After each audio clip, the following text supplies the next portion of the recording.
Psicología del trabajo, comportamiento humano en el ámbito laboral, de John Arnold y Ray Randall. Capítulo 4. Selección de personal y métodos de evaluación. ¿Qué funciona? Cuando nos hacemos esta pregunta, el planteamiento es dentro de los procesos de selección de personal. ¿Qué funciona? ¿Qué herramientas utilizamos para poder seleccionar aquellas personas con las competencias, los conocimientos, las destrezas, las habilidades, las actitudes correctas hacia el trabajo, los rasgos de personalidad, las capacidades? ¿Qué usamos? ¿Qué herramientas utilizamos? ¿Qué herramientas son más efectivas? ¿Cuáles son menos efectivas? Esto es una pregunta que no puede depender únicamente de la experiencia de uno como profesional.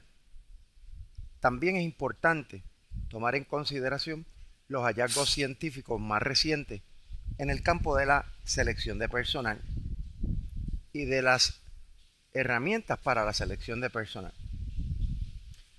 Muchos de nosotros hemos estado acostumbrados a, cuando estamos buscando empleo, prepararle un resumen o pagarle a una persona para que lo prepare.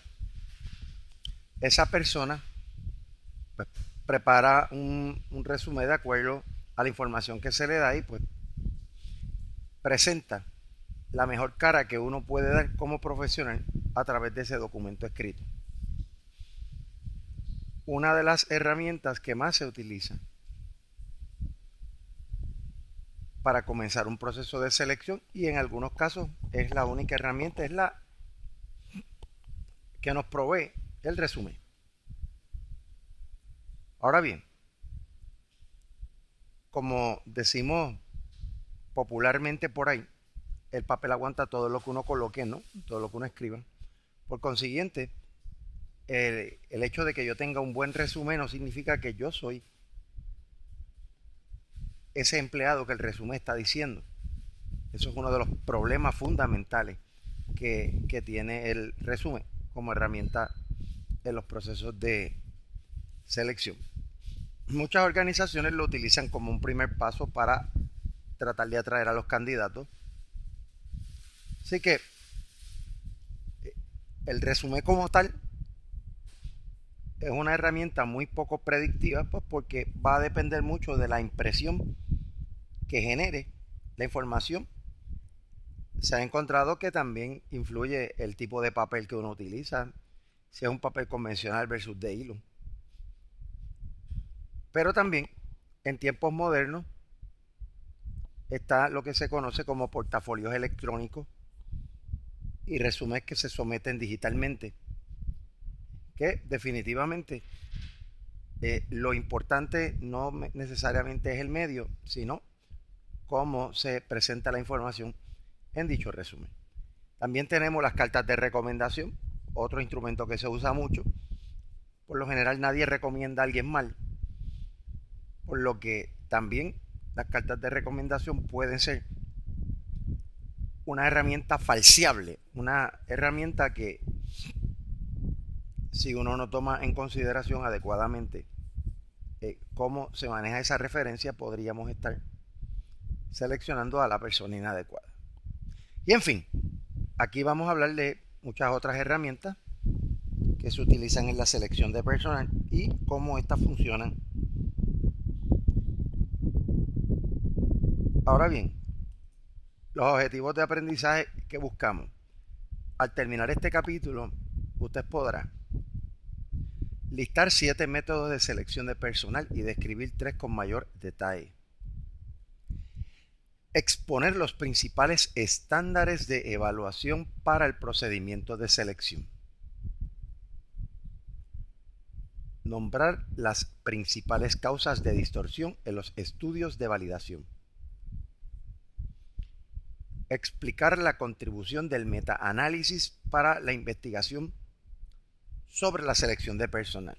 Metaanálisis es una herramienta desarrollada por John Hunter y es que permite ver cómo, en términos generales, la mayoría de los estudios sobre un instrumento particular nos dice que este instrumento es bueno.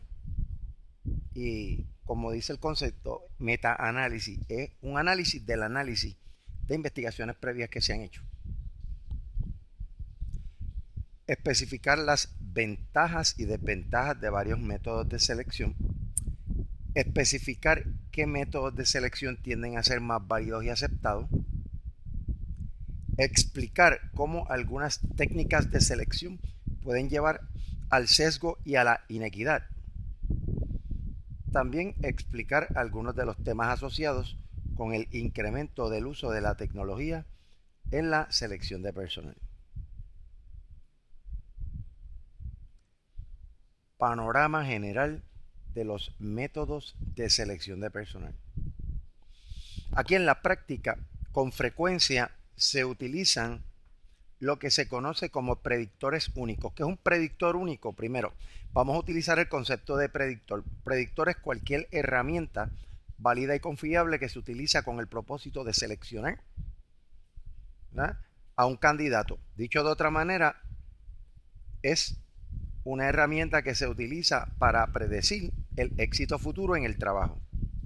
Uno de los retos que representa este tipo de instrumentos es que muchos estudios nos dicen que las organizaciones, independientemente del sector a la cual pertenecen, en muchas ocasiones utilizan instrumentos que son muy poco válidos, o sea, no miden lo que se supone que mida claramente, y poco confiables, de tal manera de que ese instrumento provee lo que técnicamente denominamos error de medición. Eso significa que si yo le administro ese instrumento a una misma persona en varias ocasiones, los resultados van a ser bien variados. Otro de los elementos que es importante señalar aquí es que la validez y la confiabilidad de un instrumento también se relaciona con el análisis de puesto. O sea, el análisis de puesto, como dice Wayne Casio, es el pilar de los procesos de recursos humanos. Por tanto, el análisis de puesto lo que establece es que esas pruebas que se van a utilizar en la selección de personal tienen que estar alineadas, tienen que estar directamente relacionadas con el análisis de puesto, con la descripción y la especificación. Una vez uno hace ese tipo de alineamiento, va por buen camino. Uno trata de maximizar la validez de los predictores, o sea, de las pruebas, instrumentos de medición, fortalecer esa validez y confiabilidad y que haya una relación más directa con el desempeño en unos puestos en particular. Continuando, existe una gran variedad de métodos de selección. Eso es muy bien cierto, esto es una industria a nivel mundial, es una industria que es multimillonaria, pero como decimos, en un mercado tan amplio, no necesariamente todo lo que se vende es bueno. Y lo importante es que el instrumento pueda proveer inferencias válidas y confiables que se relacionen con el puesto. Una de las técnicas que existen varios artículos, varios estudios que establecen cuán válidos y confiables y cuán útiles son para evaluar especialmente candidatos a posiciones supervisorias y de gerencia. Esos son los centros de evaluación, o también se le llama en inglés Assessment Centers, o también se le llama Developmental Assessment Center, o sea, centros de evaluación y desarrollo del empleado, del asociado. Aquí lo que sucede en estos centros es que, dependiendo de la posición, usualmente por lo costosos que son, las compañías los dedican a personas que van a ocupar o que pueden ocupar posiciones de supervisión hacia arriba. Este centro, ¿verdad?, físicamente puede ser una estructura, un departamento dentro de recursos humanos, donde periódicamente se identifican candidatos con potencial para puestos de supervisión y la gerencia y se someten a una serie de actividades. Se le administran pruebas, se le administran pruebas situacionales, se pone a las personas en grupo y se les presenta una situación y ellos tienen que tratar de resolverla como equipo y uno observa lo que está pasando. En este centro usted tiene psicólogos y administradores con experiencia que van a estar observando cómo las personas van desempeñando en las diferentes actividades. Dependiendo de la posición del puesto, es la cantidad de días que puede durar este centro. Por ejemplo, pueden durar desde un día hasta 2, 3, una semana, dependiendo de la posición. Mientras más alto el puesto, más tiempo va a durar.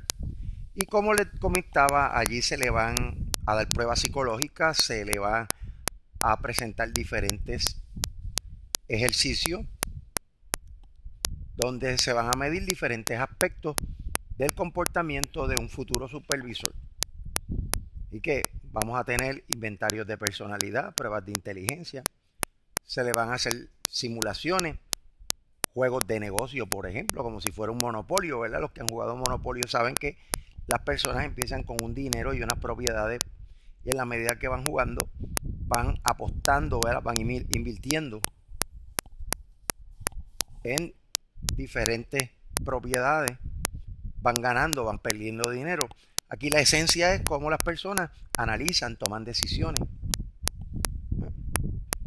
También estas personas son entrevistadas tanto individual y a nivel de grupo para observar su comportamiento a nivel de panel o de grupo y también a nivel individual. Así que se le somete a una serie de actividades que al final se recopila toda la información de cada uno de estos instrumentos y se hace una evaluación general con recomendaciones. También se incluye la fortaleza y áreas de oportunidad de cada individuo. Así que uno de los elementos que trae el centro de evaluación de potencial es que se combinan varias técnicas y también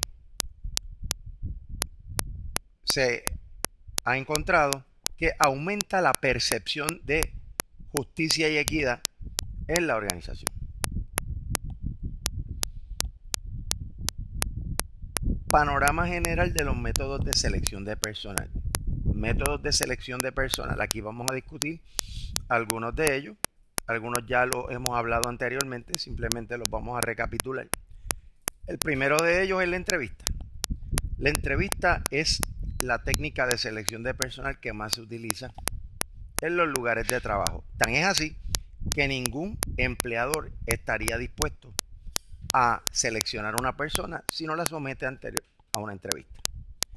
Existen 3 tipos de entrevistas: entrevista estructurada, semiestructurada y no estructurada. La entrevista estructurada, aquí se hace una lista de preguntas que es bastante amplia, claro, tomando en consideración el tiempo que se tiene disponible. Son preguntas bien orientadas al trabajo y se le llama estructurada porque el entrevistador va a hacer todas estas preguntas y se va a mantener alineado a estas preguntas. No va a hacer preguntas adicionales, no se va a poner a evaluar otras dimensiones más allá de lo que las dimensiones de la entrevista estructurada miden. O sea, esto enfoca a la persona en las preguntas que se van a hacer y cómo esas preguntas impactarían al candidato y cómo el candidato establece una relación entre sus contestaciones y el trabajo que va a realizar. En términos científicos, la entrevista estructurada es el mejor método de evaluación ya que pues permite controlar muchas de las variables que afectan la decisión de personal. Por otro lado también, una entrevista estructurada me permite a mí comparar las contestaciones de cada candidato, porque imagínense que yo a cada candidato le hago preguntas diferentes. Cuando yo quiero establecer criterios de comparación entre empleados para poder saber quién desempeñó mejor en determinadas preguntas, al no tener una estructura adecuada, pues puedo entrar en una selección subjetiva. Que claro, siendo realista, la entrevista tiene un alto grado de subjetividad independientemente de la estructura. Aquí lo que queremos es minimizar los efectos de la subjetividad en el proceso. El segundo tipo de entrevista es la entrevista semiestructurada. Aquí se hace un documento, una planilla con una cantidad mínima de preguntas y ahí el entrevistador tiene la libertad de hacer las preguntas que tiene en su cuestionario, en su planilla, pero también abundar o tratar de abundar en la información por medio de otras preguntas. En términos prácticos, uno podría decir que una entrevista semiestructurada tiene lo mejor de todo. Tiene el rigor de que voy a hacerle a todos los candidatos las mismas preguntas, pero también que tengo la flexibilidad de poder hacer otras preguntas que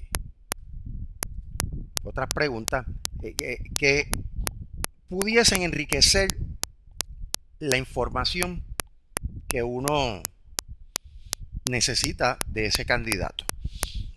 Ahora bien, esto va a depender también de la experiencia que tenga el entrevistador. Una.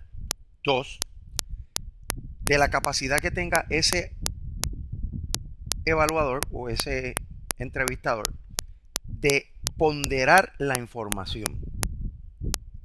En nuestra experiencia hemos visto que en las entrevistas semiestructuradas muchas veces el entrevistador le tiende a dar más peso a las preguntas que él le hace que a las preguntas que están en el formulario. Y ahí tenemos un problema, porque caemos en el escenario donde si yo le hago preguntas diferentes a un candidato y le hago preguntas diferentes luego que yo haya hecho las preguntas del formulario, ¿verdad?, a otro candidato, termino con un problema de comparación, de cómo yo comparo. Y entonces trataría de hacer una comparación con las preguntas que están en el formulario, pero si no le di un peso mayor ni un énfasis mayor a la información que va a recopilar en esa línea, podría entrar nuevamente en un problema de toma de decisiones con información subjetiva. Por último, el tercer tipo de entrevista es la entrevista no estructurada, donde aquí el entrevistador o la entrevistadora pregunta lo que quiera. Nuevamente, el problema con este tipo de entrevista es que no se puede hacer una comparación objetiva del desempeño de cada candidato, porque voy a estar haciendo distintas preguntas que probablemente están midiendo diversos factores. Así que en términos de lo que es la selección de personal, la entrevista estructurada es la mejor herramienta. Segundo, tenemos las pruebas psicométricas. Las pruebas psicométricas pueden variar desde pruebas de inteligencia, pruebas de habilidad general, muestras de trabajo, inventarios de personalidad, escalas de actitudes, pruebas de conocimiento del trabajo. Existen muchos tipos de instrumentos. Aquí lo importante es que las pruebas que se vayan a utilizar, primero, sean válidas y confiables. Segundo, estén atemperadas al tiempo que hay disponible para el proceso de selección, porque muchas de estas pruebas son largas. Y si usted somete a un candidato o a varios candidatos a tomar varias pruebas, también estos pueden cansarse y agotarse en el proceso y eso afectar su evaluación general o la manera en que ellos desempeñan. Así que, pero se ha encontrado que cuando uno hace una selección prudente de instrumentos adecuados, válidos y confiables y alineados al puesto, las posibilidades de predecir efectivamente éxito en ese candidato van a ser bien grandes. Una tercera estrategia es lo que se conoce como la referencia. Las referencias que se le piden al candidato a empleo que provea números de teléfono, direcciones de correo electrónico, para que la empresa se comunique con estas personas y pueda hacerle recomendaciones sobre quién era esta persona en el trabajo anterior, cómo desempeñaba, ¿verdad? Cuán exitoso fue. Incluso por qué razones esta persona abandonó la organización y está buscando trabajo en otra. Uno de los problemas con las referencias es que pues las personas que ofrecen referencias por lo general presentan unas opiniones favorables sobre ese candidato que algunas veces es hasta mentira. Despiden a una persona por problemas en el trabajo y le dicen, si tú renuncias y te vas, yo te voy a recomendar con otra empresa. Incluso ha habido unas compañías que han demandado a otros porque han dado excelentes recomendaciones del individuo y cuando el individuo llega a la organización crea problemas de tal manera que afectan la operación de la organización. Y hoy en día hay que tener mucho cuidado con las recomendaciones porque ese es uno de los problemas que puede darse y usted ofreció una recomendación a una persona que no se la merece y usted puede terminar demandado. Un cuarto elemento o técnica que se utiliza es lo que se conoce como los datos personales o datos biográficos. Aquí hay un elemento interesante, ya que los datos personales o biográficos se ha encontrado que tienen una excelente correlación con desempeño.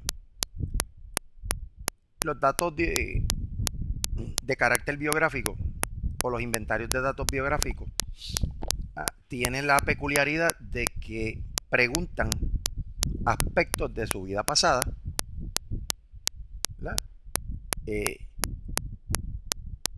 que uno entiende que pueden ser buenos predictores de su desempeño futuro.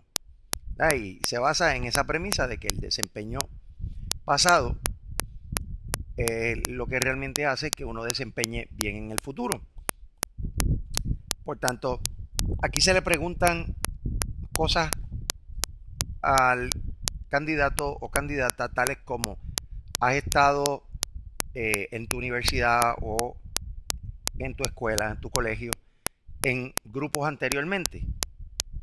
Cuando se hace este tipo de preguntas, lo que se está buscando es ver la orientación de trabajo en equipo de esta persona.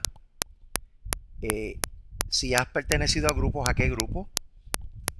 ¿De qué tiempo a qué tiempo? Dentro de este grupo, ¿tuviste alguna posición? ¿Dirigiste? Aquí podemos estar buscando el área de liderazgo. Y así se hacen varias preguntas correspondientes al pasado del individuo, pero con el propósito de tratar de predecir la conducta futura en el trabajo. Los inventarios de datos biográficos, curiosamente, tienen muy buenos indicadores de validez y confiabilidad, a pesar de que no se utilizan mucho. Y siempre existe el peligro de que uno pueda hacer preguntas que puedan ser discriminatorias para grupos protegidos. Por ejemplo, hacer preguntas sobre la sexualidad o el estilo de vida o la orientación sexual de una persona. Por eso es que se habla de que todos estos elementos tienen que estar atados al desempeño o ser relacionados al trabajo, job related, porque si no, se podía estar haciendo preguntas que son de carácter ilegal. Otro instrumento que se utiliza mucho son las muestras de trabajo o pruebas de muestra de trabajo. Por ejemplo, usted va a contratar un adiestrador para esta organización Pero el resumen está muy bonito, las recomendaciones son espectaculares, pero usted quiere ver si esa persona puede o ha podido desempeñar como adiestrador en el pasado de forma exitosa. Por lo que se le pide un video donde esa persona haya sido grabada adiestrando, o se le pide que en vivo prepare un adiestramiento de 15 minutos a media hora, por decir algo, a un grupo de empleados, y allí se le va a estar evaluando con una rúbrica. Así que las muestras de trabajo son muy buenos predictores de desempeño.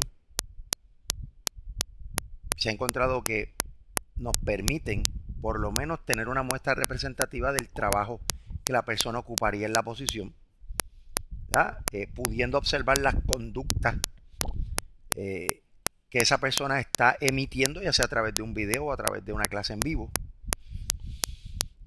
Igual que bromeando, yo siempre traigo el asunto de que si usted se va a casar, usted no escoge el fotógrafo ni el que le graba el video porque me cae bien o porque me sale barato. Usted trata de buscar el mejor. Y una de las maneras de ver quién es el mejor es teniendo muestras de trabajo anteriores de esa persona. Así que las muestras de trabajo son buenas predictoras. Usualmente hay que diseñarlas. No las vende ninguna compañía, o una compañía de consultoría pudiese diseñarlas para su empresa. Otro de los instrumentos que se han utilizado en el pasado, hoy en día se está disminuyendo mucho su uso porque es un método de evaluación bien controversial, es la grafología o el análisis de la personalidad por medio de la escritura.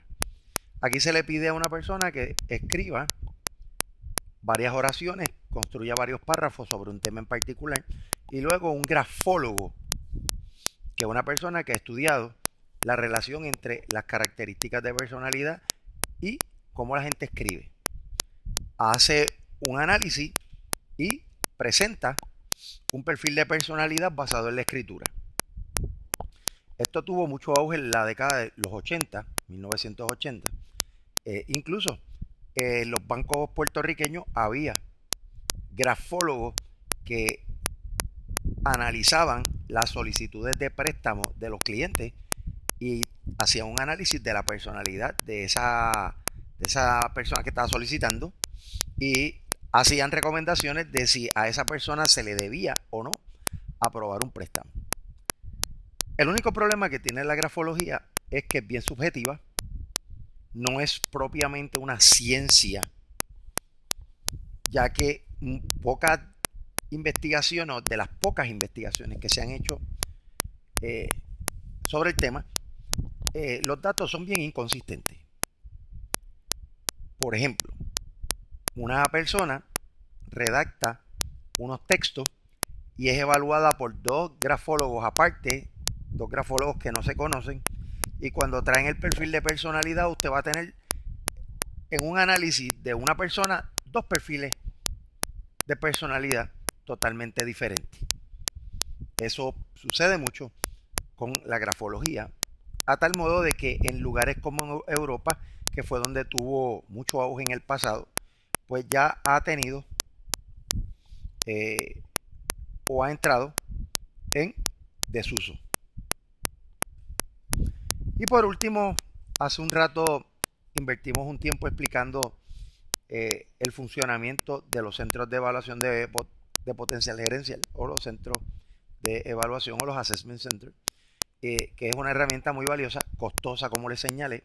No todas las organizaciones la tienen por lo costosa que es, o por el tamaño. Muchas veces una organización grande, por darle un ejemplo claro, mantiene un centro de evaluación desde hace muchísimos años,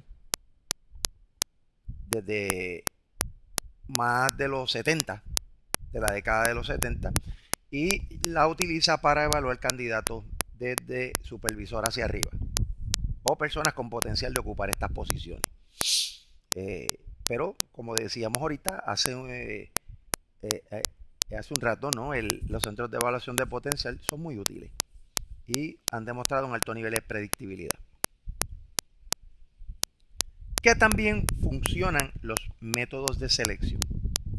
Ahora bien, para que un método funcione, es necesario que, como un requisito primordial o esencial, presente validez de criterio, o sea, que pueda correlacionar con un criterio de desempeño que ya existe, que ha sido identificado y que las personas, los candidatos, pueden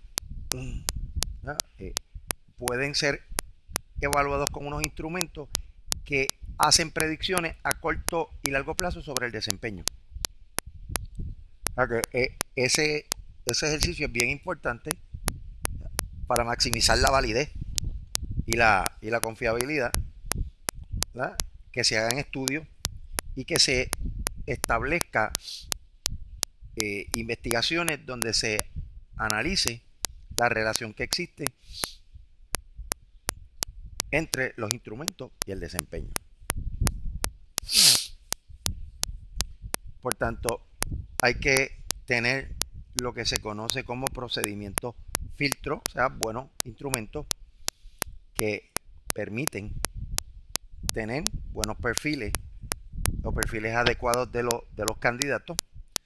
Ahí también vemos la factibilidad administrativa, o sea, que tengamos los recursos administrativos para poder administrar esas pruebas, psicólogos o expertos certificados en la administración, corrección o interpretación de las pruebas. Así que eso es bien importante como primeros pasos. Que esos filtros también sean válidos y confiables.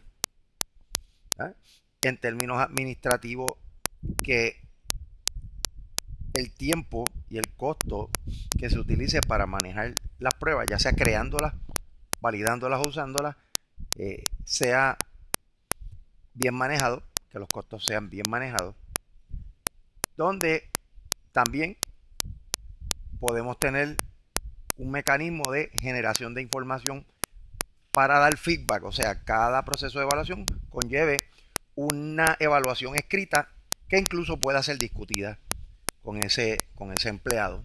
Hay compañías que después del proceso de selección, aun cuando no seleccionan a la persona, le dan un tiempo donde se sientan con él o ella, le hablan de fortalezas, áreas a mejorar, se le dice que ya ha sido seleccionada la persona, pero que se le agradece y se le da un feedback, un insumo de cómo desempeño y se le estimula que posteriormente vuelva a solicitar con la compañía.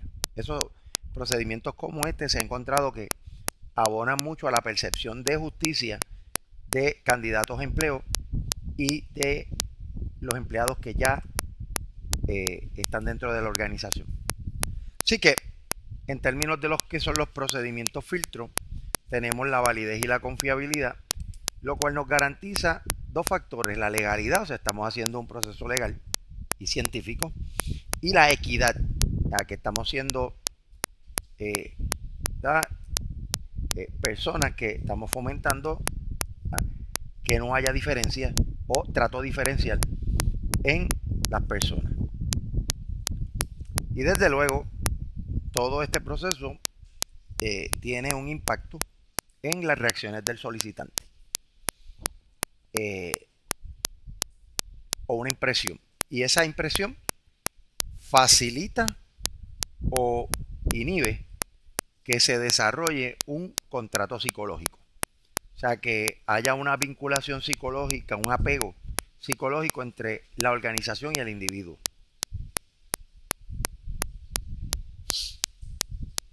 Estimación de la validez de los procedimientos de selección.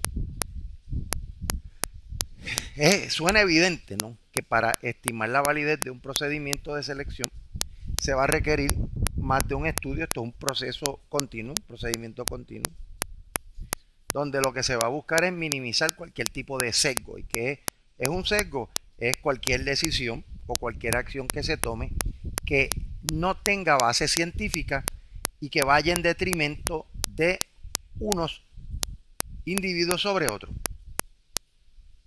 Tanto uno tiene que tener mucho cuidado, porque esto es un procedimiento que tiende a ser percibido como justo o injusto dependiendo cómo se maneje. Eso es bien importante, que uno maneje cómo se da esta influencia en los resultados, que verdaderamente lo que queremos es que estos procedimientos de selección del personal se manejen de la manera más objetiva y con menos prejuicio, porque uno de los elementos que crea sesgo es el prejuicio. Y uno tiene que ver que uno va a cuidar como parte de ese proceso y mantenerse bien disciplinado al respecto. ¿Por qué? Porque estas decisiones van a impactar las decisiones, ¿verdad? Estas decisiones van a impactar el proceso y va a tener un efecto en cómo se distribuyen las puntuaciones o cómo se toma decisiones sobre las puntuaciones que las personas obtienen, cuán grande o pequeño es el error de muestreo que se utiliza, o cuán preciso o deficiente es él y los instrumentos que se usan. Continuando.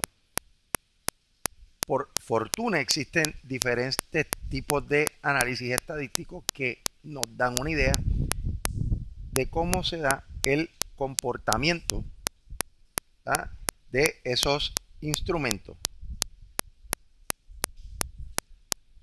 Una de las técnicas que mayor utilidad tiene en esto es lo que se conoce como el metaanálisis. El metaanálisis, como mencioné en un principio, es lo que denominamos el análisis del análisis. Es yo tomar los resultados de varias investigaciones que se han hecho anteriormente sobre ese método de selección, aplicarle unas fórmulas matemáticas que generan lo que se conoce como un coeficiente de generalización, y que lo que me dice a mí es realmente si vale la pena utilizar este instrumento o no. Por ejemplo, yo decido que voy a utilizar determinada prueba de inteligencia para seleccionar a los empleados de esta compañía. Yo hago una revisión de literatura y me encuentro que en los pasados 10 años todos los estudios que han tratado de establecer predicciones entre el desempeño y la inteligencia han ofrecido resultados bien bajitos. Cuando yo calculo lo que se llama el coeficiente de generalización, que es una correlación de todos los estudios correlacionales que se han hecho, y veo que es relativamente pequeña esa correlación y que el tamaño del efecto en las muestras que se han estudiado, o sea, si las muestras son lo suficientemente grandes o no, crea un tamaño del efecto, y ese tamaño del efecto impacta, subestima mis resultados. Por tanto, ese coeficiente de generalización no va a ser real, porque el tamaño del efecto me dice que hay elementos en la muestra que inflan mi resultado. Así que lo bueno del metaanálisis es que yo no tengo que hacer unos estudios previos para yo ver si mi instrumento es bueno o no. Yo utilizo la investigación que ya se ha producido, veo, tengo la idea de cómo funciona y ahí yo decido si uso el instrumento o no. ¿Por qué? Porque las pruebas son costosas. Y por ejemplo, yo hago un metaanálisis de una prueba en particular y me doy cuenta que esa prueba en términos generales no sirve. Yo no voy a estar dispuesto a invertir en ese tipo de pruebas. Así que esa es una de las ventajas que el metaanálisis nos ofrece. Entrevista. Ahorita hace un rato estuvimos hablando de la entrevista. Dijimos que la entrevista se utilizaba mucho aquí, es el método más popular. Nadie seleccionaría a una persona si no la entrevista. Aun cuando la entrevista tenga un peso bajito en el proceso de selección, siempre un patrono va a querer ver a sus futuros empleados.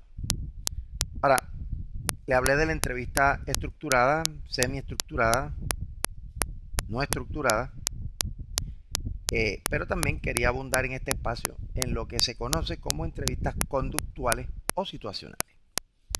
En las entrevistas conductuales, yo simplemente lo que trato es de enfocarme en las conductas que esa persona presenta ante las preguntas que yo le estoy haciendo, y yo voy tomando nota y midiendo unas dimensiones que son propias del puesto para la cual o para el cual la persona está solicitando. Otro tipo de entrevista es la situacional, donde yo, en vez de estar tratando de mirar unos comportamientos sobre unas dimensiones y muchas veces preguntándole sobre el pasado de esa persona en términos de las conductas que ha llevado a cabo aquí, lo que hago es que le creo o establezco diferentes situaciones, diseño una entrevista con preguntas que se fundamentan en situaciones que la persona pudo haber experimentado en el pasado, ¿verdad? Y cuál fue, descríbela, qué hiciste, cómo resolviste. Porque de otra manera no vale la pena. No vale la pena más. Si yo no te pregunto cómo resolviste, qué hiciste, ¿verdad? Y cuál fue el resultado al final, pues no tengo un dato de cómo tú manejarías probablemente esa situación de ser empleado en la compañía.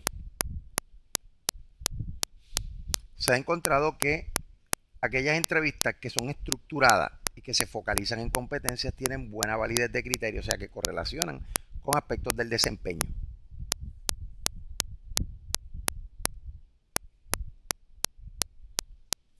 También las entrevistas deben fundamentarse en los análisis de puestos, las dimensiones que se quieren medir tienen que estar relacionadas a las dimensiones que se relacionan con la posición para la cual uno está solicitando, uno las extrapola de ahí.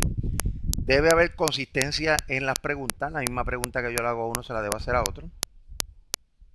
Y debe haber unas métricas o unos criterios donde yo, una vez yo voy haciendo las preguntas, la persona va contestando, yo voy mirando esos criterios y viendo si esa persona contesta de acuerdo o no a los criterios.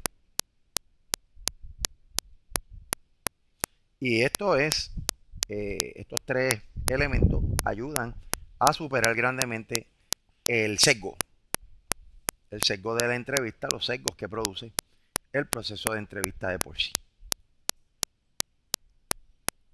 Pruebas psicométricas y mediciones de la personalidad.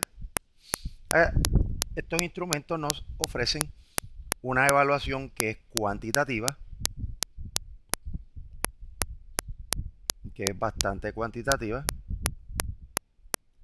sobre aspectos tales como cognitivo. Cuando hablo de aspectos cognitivos, más que todo me refiero a la inteligencia, a lo que puede ser el factor G de inteligencia que lo mencionamos anteriormente, o factores S o específicos, o habilidades cognitivas separados como habilidad matemática, habilidad verbal, habilidad espacial, etc. También tenemos los instrumentos de personalidad. Dialogamos sobre los 5 factores de personalidad. También hay instrumentos como el 16PF de Cattell. Aquí lo importante es que yo administro estos instrumentos que deben ser o deben poder ofrecer respuestas válidas y confiables. Y yo hago una evaluación formativa, yo evalúo diferentes áreas y finalmente a través de una evaluación describo cómo la persona desempeñó en esas áreas y ofrezco unas recomendaciones.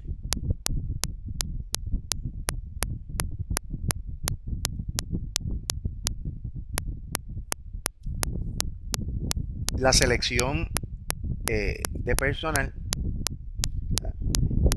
tiene que tomar en consideración lo que se conoce como rasgos o dimensiones de la personalidad, que son características que nos definen como individuos. Por ejemplo, en los 5 factores que son concienciación, o cuán responsable uno es, cuán enfocado, cuán disciplinado, estabilidad emocional, ¿verdad? Cuán estables somos en la manera en que actuamos, pensamos, cómo manejamos adecuadamente la ansiedad, y cuán dirigidos estamos a que nuestras conductas logran resultados.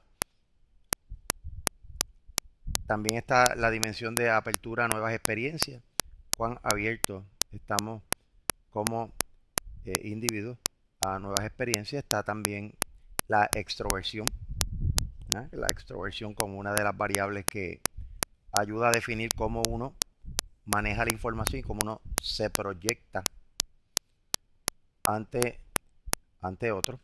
Es que eh, existen varias dimensiones de personalidad. Hoy en día muchos de los instrumentos se han encontrado que son buenos predictores de desempeño y lo importante es identificar buenos instrumentos de personalidad y que reflejen buenos indicadores de validez y confiabilidad.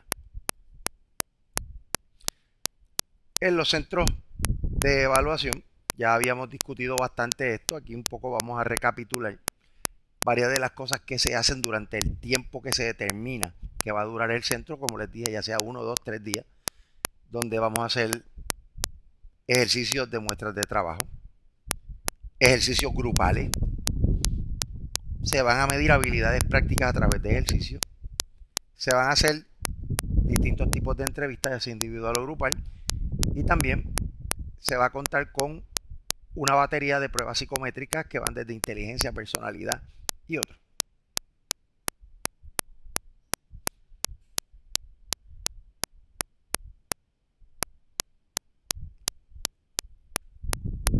Los criterios que se deben evaluar en un centro de evaluación de potencial, ¿ah?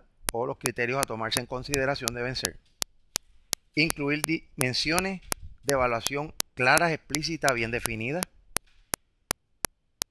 máxime que sean competencias derivadas de un análisis de puesto.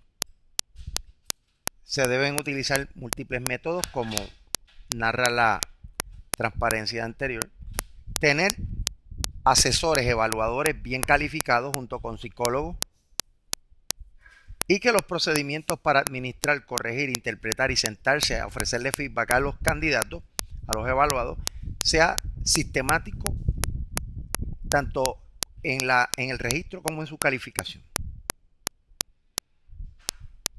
Otros métodos que existen, habíamos mencionado el de datos biográficos, las referencias, la grafología, y ahora se une a la discusión el de la poligrafía o el uso del polígrafo, o el detector de mentiras, como le llama mucha gente.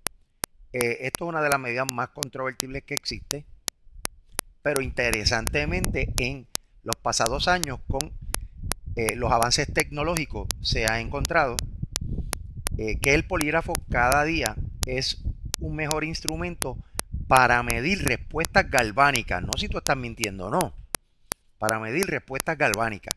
O sea, no es que el polígrafo sea realmente un detector de mentiras, es que las medidas galvánicas son indicadores de cuando una persona probablemente esté mintiendo. Y hoy en día se ha encontrado que pueden ser muy exitosos. Nuevamente, los sensores que se utilizan para medir las respuestas galvánicas. Hay análisis también que utilizan sensores para medir la dilatación de la pupila, porque se ha encontrado que cuando las personas mienten, dilatan la pupila. Pero siempre hay que tener un poco de cuidado con el polígrafo porque uno lo que está extrapolando, generalizando, es que las medidas galvánicas o determinadas medidas galvánicas tienen una relación o una posible relación con el decir o no la verdad. Ahora, ¿qué efectos tienen los procedimientos de selección en los solicitantes? Hasta hace poco tiempo, los temas relacionados con la perspectiva de los candidatos, o sea, cómo los candidatos se sienten con este proceso.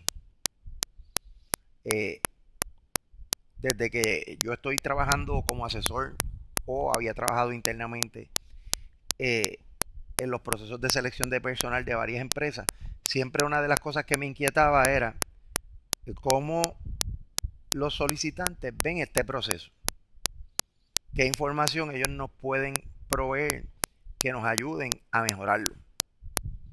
Y curiosamente teníamos la situación de que cada vez que terminábamos un proceso de selección, las personas hacían determinados comentarios y eso nos llevaba o nos llevó posteriormente a recomendar hacer entrevistas finales con todos los candidatos, discutir los resultados de las pruebas y estimular a que la persona, si no era la seleccionada, posteriormente fuese eh, alguien que pudiese estar solicitando nuevamente con la empresa.